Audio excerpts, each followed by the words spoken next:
Hello, Bodkin here with the most unfamous desk and a set of keys.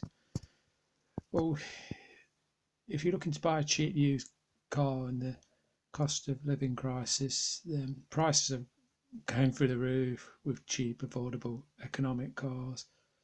It's just a few tips I've found over the years when buying cars and what to look for and what to avoid.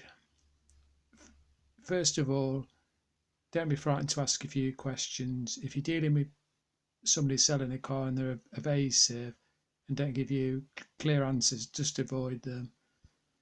Another thing, ask them if they've got the V5, and when you go to look at the car, check the V5's in their name and the right address, because I know in years past, and it's probably still a thing now, there's been logbook loans where people give the logbook to a finance company against a loan. You don't want to get involved in that, it's a nightmare.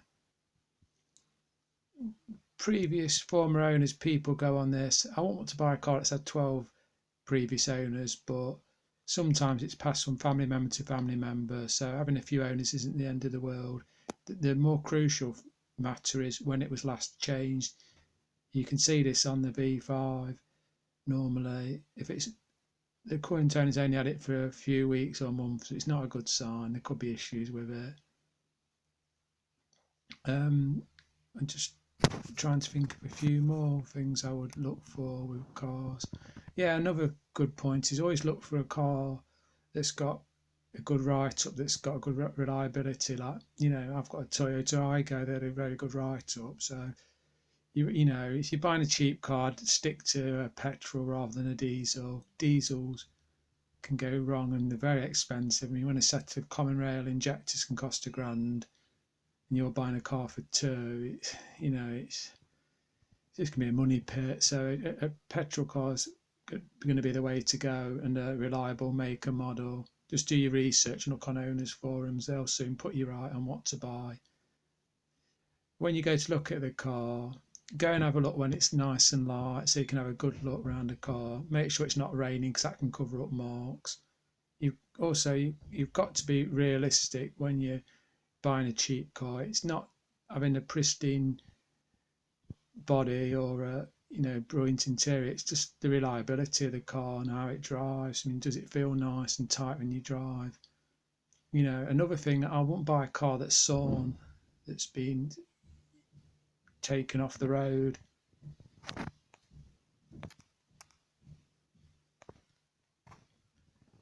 If a car's been sawn, you're not going to be able to take it out for a proper test drive, and a test drive is a good 20-30 minutes, not a nip round the corner to look at the local neighbourhood's front gardens. You need a real good test drive.